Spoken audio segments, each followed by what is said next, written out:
Good evening, everybody, and welcome to Todd Klindt's SharePoint Netcast number 164, recorded live Monday, July 22nd, 2013.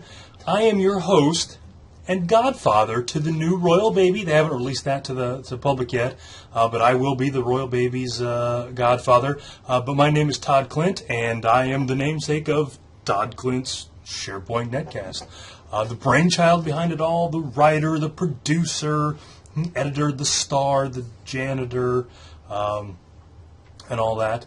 But I couldn't do it all without the help of the fine folks at Rackspace. They provided me this nice flag, this monitor, this shirt, this water cup, and not only are they benevolent benefactors, but they also do a bunch of hosting stuff. So if you've got any hosting needs, we're talking Exchange or Linux, whatever that is, any of that kind of stuff, WordPress, go out to Rackspace.com. But if you're interested in the cool kids and what they're doing, then you want to go to SharePoint.Rackspace.com.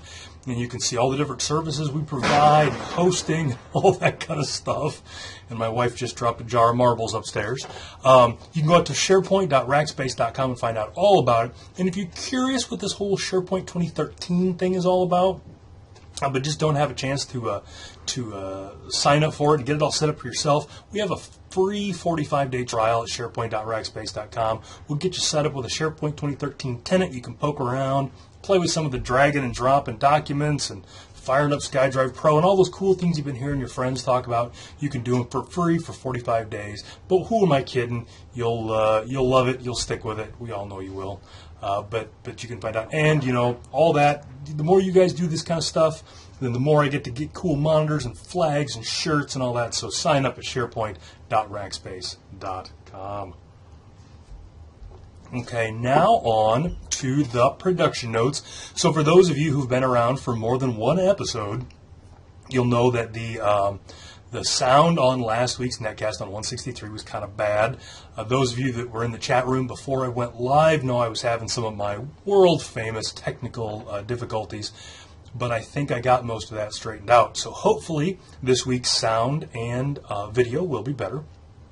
I have a Dell box down here that's dedicated just to netcasting. I won't do anything else on the box. That's all it does. And I went and checked. There were some new system, like chipset drivers. There was a new USB driver. Put all that on, reboot, and so it seems to be working better today. I did some test recordings this afternoon. It seems to be working out pretty well. So hopefully the sound and the video will be good this week. Maybe for a couple of more weeks. Maybe I can squeeze a couple of weeks of good sound out of this. So it seems to be good. On that note, another production note is if you're not, if you only get the audio version through iTunes or Zune Marketplace or whatever, I also do a video version. I don't know why. It sounds like a bad idea. I agree, but I do a video version as well. And I've been adding some new video stuff lately. I use Camtasia by TechSmith to edit all of this, and when I was at TechEd in Madrid, TechSmith had a booth there, and this is another one of those great humbling moments. I went over there to complain to them about a bunch of things that their product didn't do or didn't do right, and then they went and showed me how I was doing it all wrong, so that was nice. It really did all the things that I thought that it didn't do. But then while the guy was there, he was showing me some other cool things. And I thought, the people who suffer through watching me do this netcast, they deserve some fancy video stuff. So I've added a new intro. That's all new now. I kind of took some notes from other podcasts that I watch and kind of incorporated that. And also, when I talk about URLs, Lori Gowan in the chat room is dutifully marking down the time signature when I reference things. And I go back when I edit the netcast, when I do the video part, I put a lower third in there so you can see the URLs. Been putting a lot of time and effort into that. It's increased the amount of time that it takes for me to edit this thing, but I think it's worth it. I think it makes for a better product. So if those things are good, if you like those things, check them out. Let me know. I'm all open for feedback. If there's things that I could be doing better, I'd love to hear about it. Mark Chrisman in the chat room brought up that another fantastic product from TechSmith is Snagit. And Snagit's been around forever. Might have been invented by cavemen, can't be sure. But I remember the very first time a friend of mine had Snagit, and this was, boy, I'm not making this up, like 15 years ago. He had Snagit, and he paid like $30 for it. Now, I don't know if you remember, but 15 years ago, you could get into a movie for a nickel, and you could buy a soda for 10 cents. So $30 for screenshot software was ridiculous. And I told him that. I'm like, you are an idiot for paying $30 for Snagit when Windows has print screen built right in. And if you want to get fancy, you can hold down Alt print screen and just get the active window. You're a big dummy for spending $30 for Snagit. I'm smarter than you.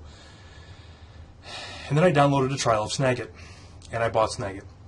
So if you do any kind of screenshotting or any of that kind of stuff, Snagit's the way to go. It's like $50 now. Inflation, you know how inflation is. But you can install it on all your machines. It doesn't, phone home or anything like that. But if you do any kind of documentation, any kind of markups, Snagit does amazing stuff. Snagit will also do video as well, so it will record screen stuff if you want to do that. Snagit also does this crazy thing where it will OCR stuff, so you can take a screenshot of text and it will OCR it for you and turn it into a Word document. It will also do screenshots of and scroll pages. So one of the things that I like to do is when I order a bunch of stuff online, if I've got a shopping cart and it scrolls down, I'll take a screenshot with Snagit, and Snagit will scroll the web page and take one big screenshot of it. Been loving it. But yeah, so TechSmith, they make Snagit, they make Camtasia, but you can thank the folks at TechSmith for showing me some of these cool things that I've been doing. I got a couple other things that I'm gonna try once I get this stable. But again, let me know what you think of the video changes that I've made. Would love to hear your feedback. Another thing that I've changed here in the last couple of weeks is I've changed how I do the audio. A couple of years ago, a friend of mine, Tony Francola, the guy behind SP.kit, another thing you should absolutely check out, got a hold of me and said that the audio files for my Netcast wouldn't work on his Android devices. And sure enough, I got a bunch of Android devices. The MP3 weren't working, and it had to do with how Camtasia was rendering them out. And so I started recording the audio separately, did that for a couple of years. And when I talked to the folks at TechSmith, they're like, hey, try doing this, this, and this. Sure enough, now I can generate MP3 files through Camtasia, and they seem to work. So if you get the MP3 version of this, let me know how it sounds, because I'm doing it all through Camtasia. Let me know if you're having any problems with your device. Also, some of the tagging and stuff like that's different than I used to do. So let me know if you've got good tags, episode name and all that kind of stuff, if it's got album art. And Camtasia also has a feature where it guarantees that I'll sound like Barry White when I record this stuff. And so let me know how that's working out for me too. But it seems to be a better product, and it's also easier for me because now I edit it all once and then I just split out the two versions. Also, for those of you that have been getting the video, you'll notice that I've moved from separate Windows and iPod video files to one format. I've got MP4 files now. And I think I talked a little bit about this last week, or maybe the week before. I think I did last week. Where the MIME types, I did last week. The MIME types were wrong for the MP4 files, and everything seems to be working now. So let me know if the files work for you. They just play on your computer whether they download correctly. But I think that's the way I'm going to go. I'm probably going to switch feeds. So I'll probably retire the WMV feed. And there's actually a thing I can do in RSS where I can redirect it. But then I'll set up a new feed for the MP4 file. So let me know how that's all going. The production, I've been constantly plagued with production problems. I would like to think I'm hopefully getting a handle on some of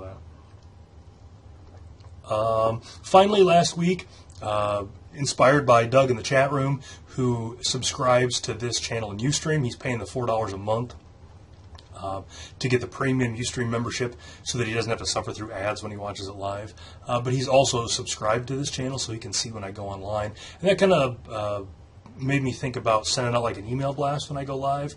Talked about that a little bit last week. A couple folks in the chat room mentioned this, and so I think I'll probably just set something like that up.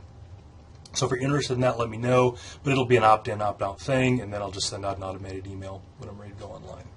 Also, you can subscribe on YouTube. I publish these out. That's kind of the fastest way to get the video, at least these days, at youtube.com/Todd Klindt Netcast. Okay, enough of all of that. Let's talk about some SharePoint. The first thing that I wanted to talk about, this was an email that I got from Chris Webb, and he was talking about incoming email not working on a SharePoint 2013 server on Windows Server 2012. And Chris has a blog post about this. You can go out to tourismon-sp.blogspot.com. Don't worry, that's hopefully right now in the lower third. It's also in the show notes, talking about his endeavors with this. This is something that since incoming email came out in SharePoint 2007, in the back of my head, I've had this whole troubleshooting incoming email blog post in my head. I've even got it in OneNote here. You can't see it. I'll have to take my word for it. How to troubleshoot incoming email. And Chris talks about some of the things that he had. When you're troubleshooting incoming email, it basically comes down to, we'll say, three different things that happen. Either SharePoint never gets the email, your SMTP server never gets the email. It shows up in the SMTP folder, but SharePoint doesn't pick it up, or it makes it to the SMTP server, it drops into the folder, SharePoint picks it up, but it doesn't end up in SharePoint. It doesn't end up in your document libraries. So each of those things have different symptoms. For Chris, it was the second one. So the files were showing up in the inet pub directory that he was looking for, the SMTP root, but they were never going away. So his blog post kind of talks about that. For his specific thing, the problem was a couple of things. I think he didn't have, so you can have multiple SharePoint servers in your farm, but it gets complicated as to which one of those incoming emails running on, but he had that figured out. Chris is a smart guy.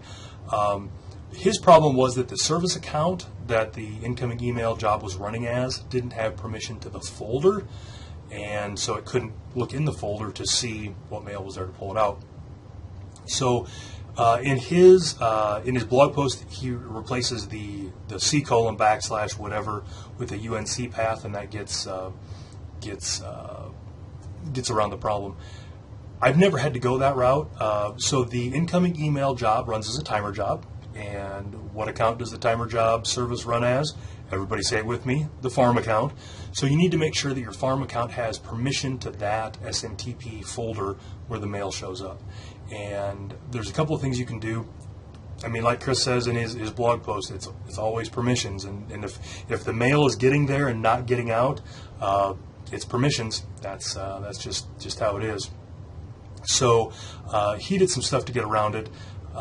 What I normally do in the past is I will crank up the auditing, so you can go into your event viewer, crank up, or not event viewer, but local security MSC applet, turn on failure auditing for file access, and then let that job run, and then go look in your event viewer and see what was trying to access that folder, give that account permission.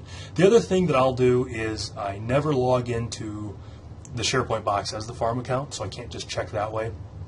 But I'll do the whole right-click run as and run as the farm account. And then that'll pop me up in a command prompt window or a PowerShell window or whatever as the farm account, and then I will go try to navigate to that folder and create a file. So if I do it, I haven't done it much with PowerShell. There's a bunch of ways, new child item, whatever. But when I was doing this with the command prompt back in SharePoint 2007 and SharePoint 2010, I would use the copy command, and you can use the phrase copy con, which says copy from the console to a file, so test.txt or something, and that would create a file in that directory. And if you're able to CD to that directory, see the files in that directory, and do a copy con and paste the file in that directory, your permissions are probably okay. I never had a situation where all that worked and the timer job didn't. So that's one way. The other thing that you can do if you're troubleshooting incoming emails, if you got the first problem where, or I guess any of the problem, I guess probably the second or third problem, it's tough to generate email messages to figure out where things are going. So PowerShell has a great command, let's send mail message. And when you use send mail message, you can specify an SMTP server, which of course you would specify as 127.0.0.1, and then you can use PowerShell to fake a mail message, watch it drop into that folder, and then hopefully get pulled out or do whatever. But it's easy, because before, back in the old days, when we'd come back from those movies that we paid a nickel to go see, and 10 cents for popcorn and all that, we would have to telnet to port 25 of the SMTP server and actually fake the SMTP protocol, hello, Klindt.org, all that kind of stuff. But PowerShell has removed the need for that. So send mail message will help you to do that too. So Trevor Seward in the chat room has a good blog post on some other changes that they've made, and I will put those in my notes so that I can put those in the show notes, talking about how they've made some changes on the incoming email job for SharePoint 2010-2013. So Mark is saying, or you can telnet to port 25 of an open relay. You can, but if you've got incoming email running on SharePoint, chances are that SMTP is running on SharePoint, so you don't need to telnet to an open relay. You can telnet right to SharePoint. Now, telnetting to an open relay would let you know if the MX records were set up for your domains correctly, but chances are that's probably not what the problem is. But yes, that would work as well. And then after you did that, you would chastise whoever's open relay you telnetted into for having an open relay, send them to spam house, get them blocked, all that stuff. I'm curious, I would love to know, either leave a comment on YouTube or whatever, how many people actually use incoming email. I've found that the idea behind it is good. I like the idea, but the implementation is terrible. And other than the thing that Trevor blogged that they broke, it's really gotten no changes since SharePoint 2007 came out. I really don't like the fact that you can only turn it on for the farm at the farm level, and you can't control it outside of that. So, I can't say certain site collections get it, certain site collections don't. The farm, it's on or it's off. And I don't like that there's no place at the farm level I can go into and see what addresses are being used, things like that. So I'm just curious, if that's just me being picky, and that in reality it works great and everybody loves it. That's often the case. I hear there are people that like vegetables too. I can't stand them, but just curious about that. Some folks in the chat room using it. Well, that's good. Doug, the developer, he had to show off, and he wrote his own incoming email. Developers, I don't know. So interesting stuff. All right, so the next topic here is another one that keeps rearing its ugly head, and so this is kind of a public service announc52. Over the last week, I've had 2 more cases come up where the security patch from MS13-052 has broken SharePoint 2010, and the symptoms for that are things like data view web parts break, list view web parts break, and so once we got a quorum on this, and I was able to talk to enough people, I talked to the folks at Rackspace who push out the patches for our servers, and said, hey, what's the process for this? What do we do to get this patch prevented from going out, because it's going to break every SharePoint 2010 server we have.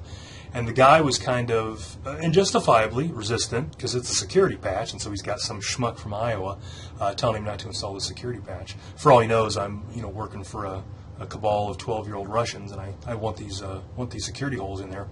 So he went out and did some research. Not only does that patch break SharePoint 2010, it breaks a couple of versions of SQL. In the chat room, Trevor is saying it also breaks CRM 2011. So that particular patch is fairly nasty. So be careful with that. The good news with this, though, is if you have any of these problems with SQL or SharePoint or CRM, you can just uninstall this patch. It's a Windows patch. So you can uninstall it, and I forget what the KB number is. Somebody in the chat room will get me, or you can look it up for that patch number. But you can't just uninstall it in Windows, and then everything goes back to being perfect. So one of the questions that I've gotten about this patch, as I've told people not to install it, is will it break SharePoint 2013 or not? The answer to that is no. It's a .NET 3.5 patch, and SharePoint 2013 uses a different version of .NET, and so it is not part of that. But anything that uses the version of .NET that this patch is potentially can be broken by this patch. Jared in the chat room is saying that this is all part of Microsoft's sinister plan to force everyone to upgrade to SharePoint 2013 by trickling out Windows patches that break SharePoint 2010, CUs that break SharePoint 2010. That's what's going on. So, but be careful with that one. And again, you can just uninstall it if it's causing problems for you. And that's one of those things. I learned this trick from a buddy of mine a long time ago. If somebody comes to me like, oh my gosh, SharePoint's broken, my data view web parts don't work, and everything's crap, when this happens, you've listened to this netcast, and I've talked about this 2 weeks in a row now, you feel fairly confident that you know what the solution is. Don't tell them right away. Go, oh yeah, sounds terrible, that sounds terrible. I'll get right on that, and shut the door to my office on your way out. And then, after they shut the door, lean back, watch some funny videos of like cats falling off of tables and stuff like that. 10, 15 minutes tops, and then fix it. And then come out and just like, oh goodness, that was an obscure one. I'm glad you brought that up. I had to scour all over the internet to figure that out. But make them work for it a little bit. Makes them appreciate you more.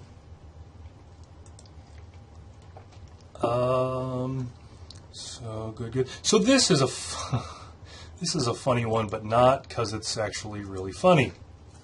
So a couple of weeks ago, I saw a pretty interesting blog post. This is one of those things where we've been using PowerShell with SharePoint for a couple of versions now. It came out in 2010, and when we first had to start using PowerShell with SharePoint 2010, we really didn't know what to do with it. I sure didn't, and I would argue that I still don't. And so, as administrators, we started using PowerShell just strictly as an STSADM replacement. So instead of STSADM create site, it was new SB-SITEM PowerShell, and it was very much a one-to-one. Here's a task that I need to perform. I'll figure out how to do it in PowerShell. And that was kind of how we all got used to it. But as we've gotten more proficient with PowerShell, the things that we use PowerShell for now are squeaking out a little bit. And it ends up being not just things that we would have done in STSADM or things that we have to do. Now we end up having problems that PowerShell is the solution for that we would have never been able to get to before. And so this is a cool blog post. It was a blog post on how from PowerShell you can get to the contents of different web recycle bins, different first stage recycle bins to see what's in there, and then also how to recover things that are in there. So if you've got a user that needs a specific file and they can't find it, you could go into the user interface and try to find it, or you can do this through PowerShell, search through all the files that are in all the recycle bins, recover it right from PowerShell, and it'll show up and for the end user like magic. And that's what you want to tell them it was too. You want to tell them it was magic. So it was a pretty cool blog post, but it was just 3 or 4 little lines and not a lot of explanation, but I thought this is a good idea. I like this. So I did some poking around, and it works the same for site collections. So, you've got your end user recycle bin or your first stage recycle bin, and then you've got your admin only, the secret recycle bin that is at the site collection level. And I'm like, I'm going to poke around with this and see if that works too. Sure enough, it works great. Same kind of thing, a little different, parameters, that kind of stuff, but otherwise really good stuff. But I didn't want to steal these guys' blog posts because they blogged it first. They had blogged it completely, but they kind of gave me the idea. And so then I had it in my notes for last week and forgot about it. And so I put it in my notes for this week and went to double check and read the blog post, and it's gone. They let the domain expire. So I'm going to put the URL. It's in the chat room now, and I'm going to put the URL up on the show notes. But it was at sharepointkings.com /2013/07/search from recyclebin.html. But that URL doesn't work, but you get a really nice placement page from GoDaddy. So the SharePoint Kings guys, whoever they are, I'd never heard of them.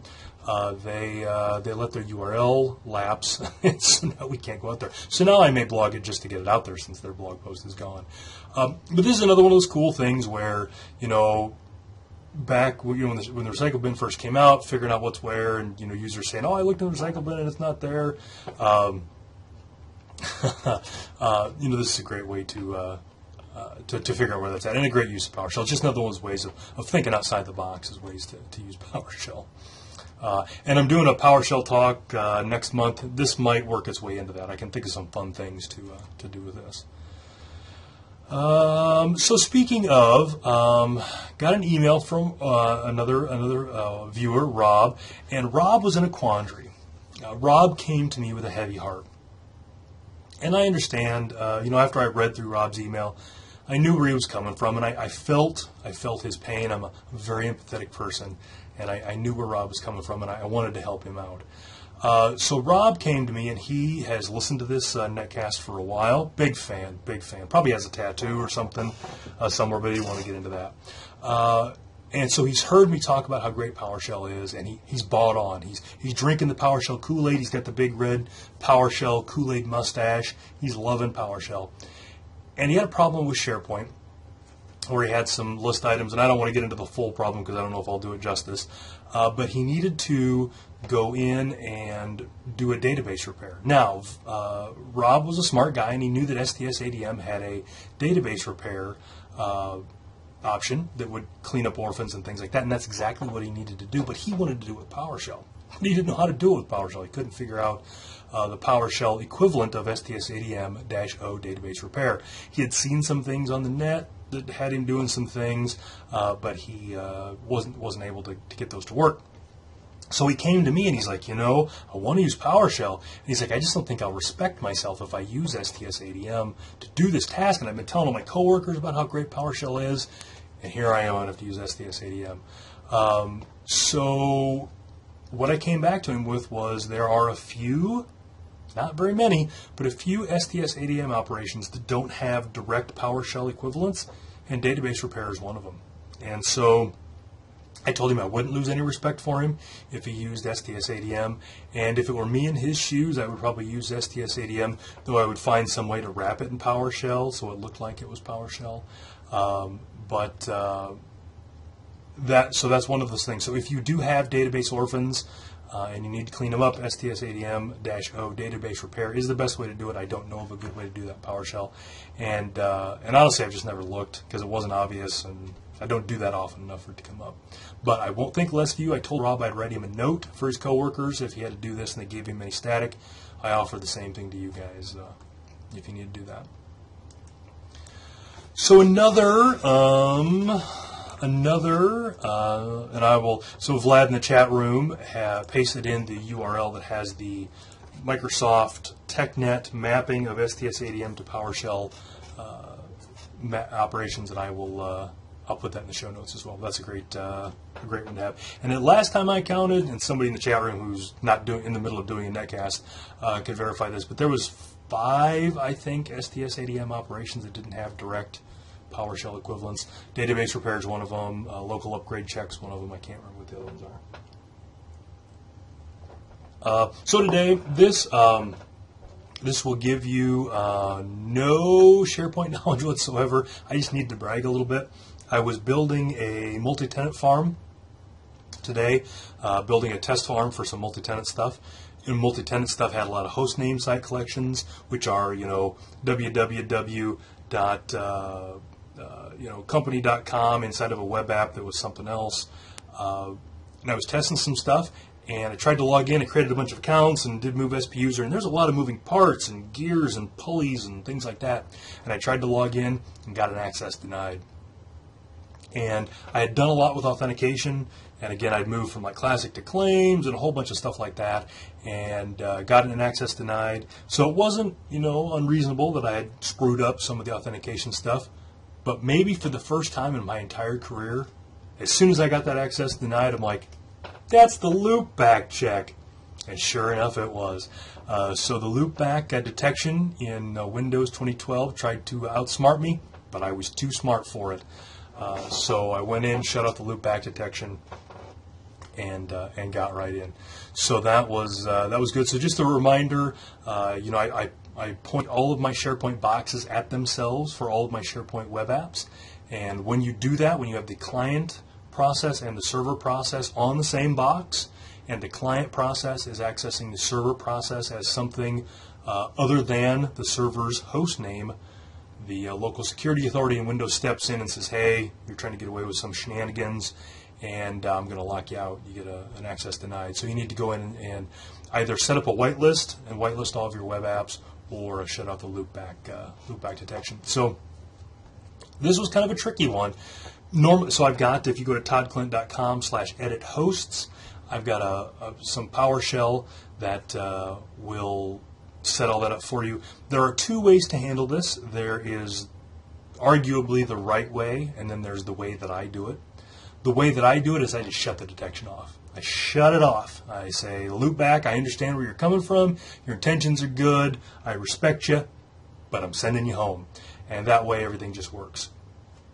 The better way, arguably, is whitelisting URLs. So what you do with that is you say, loopback detection, it's a scary world out there, and I need you to have my back. I need you on that wall.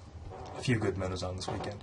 But what we don't need is for you blocking my SharePoint things because search needs it and some other stuff.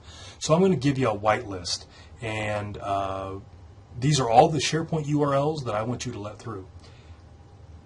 That's more secure, clearly. It's got two really big problems with it, though, and three reasons why I don't use it. Number one, I spend a lot of time setting up SharePoint for other people. And so while I understand the loopback detection and you understand the loopback detection, my customer doesn't. And so I set all this stuff up, and if they create another web app down the road, they're going to have this issue where it works great from their workstation, but it doesn't work in search. You can't crawl the web app. None of the results show up. And it's because that web application isn't whitelisted, so it gets the access denied when the search service hits it, something like that. So then they end up having a bunch of problems. The second problem is, when I go into the registry and I set off the loopback detection and I shut it off, 100% of the time, that fixes the problem immediately. When you do the whitelist, there's a couple of things that you have to set, and I've had to reboot to get that to work. I've had that work immediately for me 50% of the time, but almost always that means I have to reboot the box, and I just don't want to have to do that. And the third place that it falls down is, part of this is SharePoint 2013, part of it's the fact that I work for a hoster, but hostname site collections are becoming more popular. And now I need to be able to get those in there as well. And so there's no good way to pull those out. I can't just do a get SP alternate URL to get all those URLs back. So I shut it off. Now, in the chat room, who was it? Somebody mentioned it. Brian LaLancette, the father of the AutoSP installer. We have a celebrity in the house. He mentioned another part of the reason why I don't worry so much about shutting the loopback detection off is that I've never seen an actual exploit for that. I've never seen anything anywhere where somebody said, yeah, my SharePoint server was compromised, or any server anywhere was compromised because of a reflection attack, which is what the loopback detection prevents. So that's why I don't do it. So Doug in the chat room is on the verge of a life-changing moment here. He says, I have an important question, Todd. How are you so handsome? We'll talk about that later, Doug. But he also says, when you go into the registry to change the loopback check, do you back up the registry first? Your answer may change my life. I do not. And here is why I do not. I do not for two reasons. Number one, I do not because I use PowerShell to do it, so I'm not going to fat finger it. I don't actually go into the registry and right click and string name and blah blah. I don't do any of that. I just have a piece of PowerShell that I paste in the window, I hit enter, it's done. So that's one reason. Number two, the reason that I don't back up the registry is because I'm adding a value. I'm not changing an existing value. So in theory, I can't break anything because, as we all know, the registry is a pull, not a push. And so, putting a bogus value in there, adding a bogus entry and putting a bogus value is not going to break anything unless something goes through and tries to read it. So I don't back the registry up. You probably should. Windows will do that for you once in a while, but I don't. Now, I don't know how that changes Doug's life. but I don't back it up. Okay, so we're running a little late, so that's enough on that one. But loopback detection, nice try. Better luck next time. So another thing that came up that I got in an email was somebody was looking for some old netcasts. So you guys remember the great server crash of June of 2012? Dark days for all of us. I know. But I lost my entire server, including the web application that had all the netcasts on it. Now, I have a copy of all the netcasts, at least I think I do, since netcast number 1, and I go back and watch it from time to time. But I didn't upload them all just because it was going to take me for freaking ever. So, excuse me. So I made a line in the sand, and I said I'm going to upload all of the netcasts from a certain area, and from a certain time, and I'm not going to do any old ones. But I didn't prune them out of the RSS feeds because I was just too lazy. So somebody emailed me and wanted to get some of those older netcasts. Now we're talking, I think I've got the last 2.5 years worth up there, something like that. They wanted the old ones. So before I go through and spend a bunch of time uploading old netcasts, does anybody even want them? And we're talking like, this netcast is 4 years and 4 months old. Obviously none of that information is even close to valid. I would argue that the stuff I'm talking about tonight probably not very helpful, but if there's any interest in any of that, I'll get that started. Use WebDAV or something and put those up. So I think that's it for topics. So now we'll move on to the shameless self-promotion. Also, another video thing that I've added is in the back, in the monitor there, I've kind of got the thing that I've moved through with the sections, the netcast, and at some point I'll probably put topics and things like that on there. But I've started for the last couple of netcasts. I'm actually running this off of my Surface RT.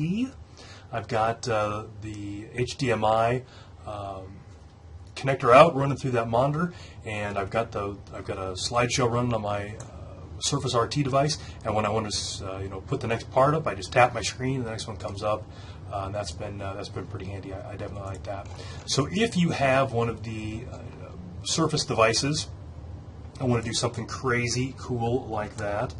I did blog last week about the video adapters that I'm using.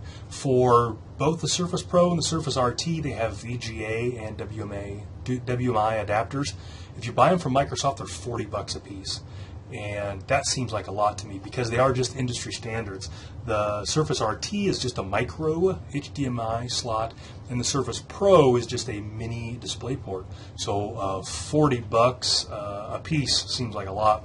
So I just rolled the dice. I went out to Amazon and got some just regular adapters, and I've got obviously ones being used, but I've got just a regular micro USB to VGA right here, and DisplayPort to HDMI, and it's just a generic one, $5-6 a piece. Works like a champ. So if you've got any of those devices, you can get one of those. So that's what's running this. So this whole netcast is running off a Surface RT device. So, shameless self-promotion, of course, you want to buy my book, and that reminds me, don't go anywhere. After you've bought my book and read it and put a review on Amazon, you're legally and contractually bound to that. But got a new book added to my library last week. Very excited about this.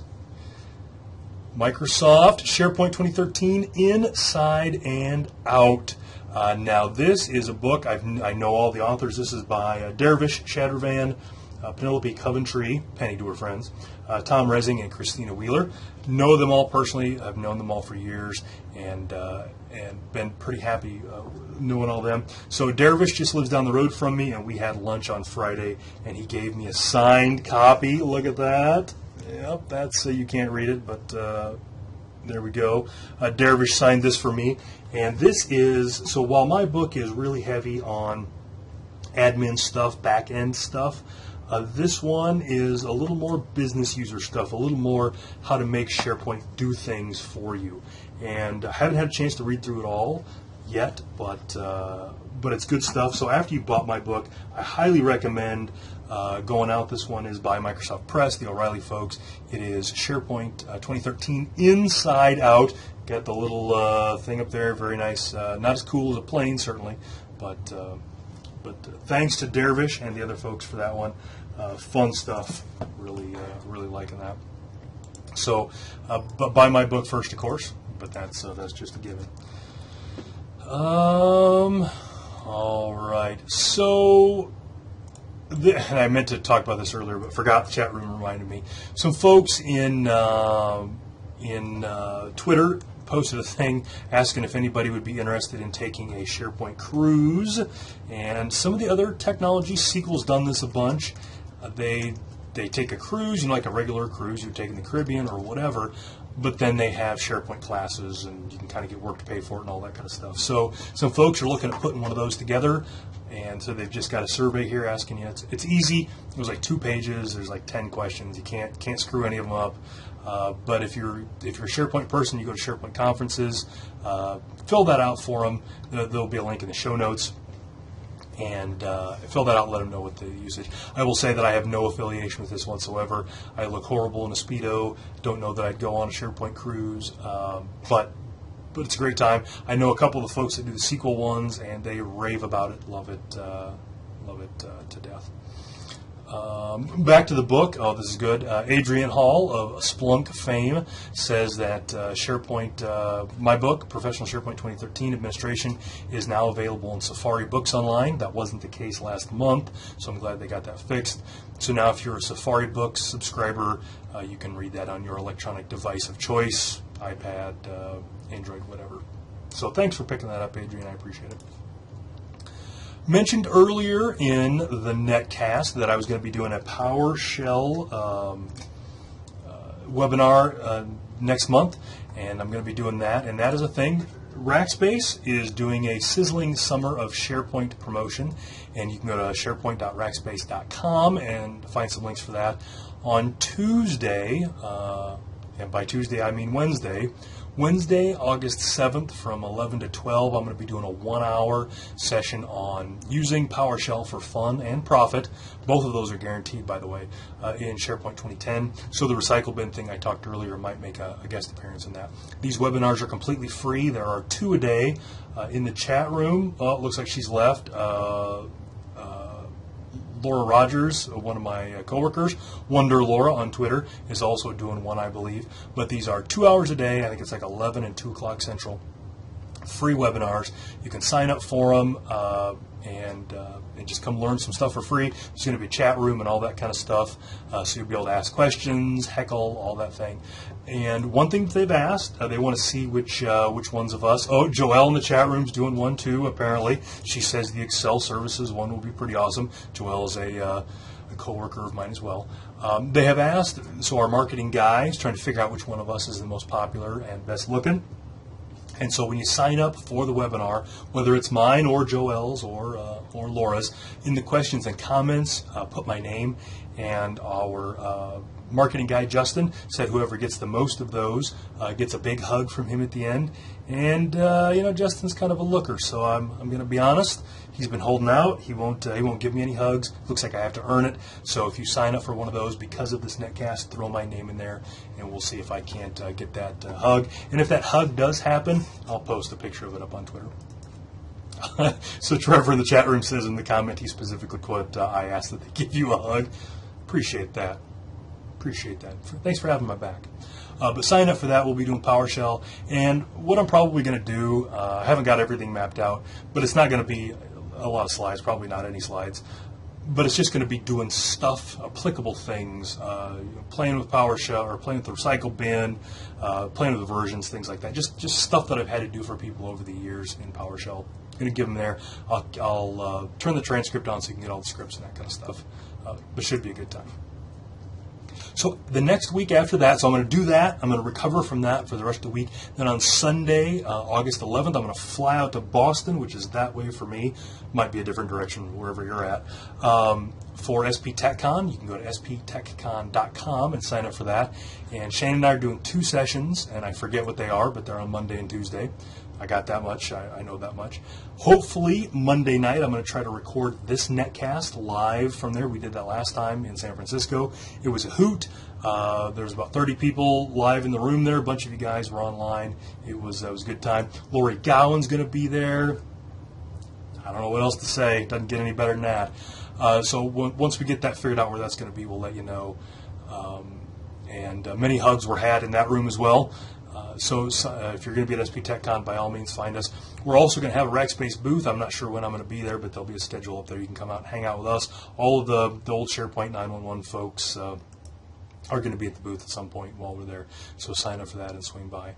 And then finally, there's going to be some SharePoint 2010 administrator training in lovely, sunny, delightful Des Moines, Iowa. That's September 16th through the 20th. And we're going to be covering SharePoint 2010 administration, though we will certainly be able to talk about how SharePoint 2013 figures in. But a lot of folks are still on SharePoint 2010, and so we're gonna throw that out for them. But you can sign up for that. You can go to sharepoint911.com/training. And get signed up for that. If you have any questions about what we're going to cover, shoot me an email, hit me up on Twitter at Todd Klindt. We got that. Mark in the chat room brings up an interesting thing. There's those guys in Redmond. They do this thing every couple of years, every 18 months or so. They call it the SharePoint Conference, and that the dates for that have been announced. That's going to be March 3rd through the 6th at the Venetian Hotel, Resort, Casino, all that in Las Vegas, Nevada. You can go to SharePointConference.com and find out more about that. They haven't really said what they're going to be talking about or who's going to be speaking there or any of that kind of stuff.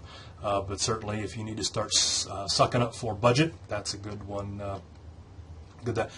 Adrian Hall's looking to sponsor that. He's got the guy that does Splunk, the monitoring package. So Adrian's a good guy. Go out there and hang out with him. So that is it. Now, one last thing I want to mention. We've gone a little over here. Next week, I'm technically on vacation. I do not know whether there's going to be a netcast next week or not. But I'll from the sunny beach wherever I'm at. If I'm not going to do a netcast, I'll let Lori or somebody know, and they'll put it out on Twitter. But stay on Twitter. We'll see. But maybe not next week. Just depends on how things are going. So. Thanks to everybody. This ran long. I apologize. Had a lot to talk about. As always, love to hear your comments, your questions, topic ideas, all that kind of stuff. You can email me at todd.klint@rackspace.com or hit me up on Twitter at toddklint, and I'll see about getting your topic in. Thanks, everybody, and have a good week.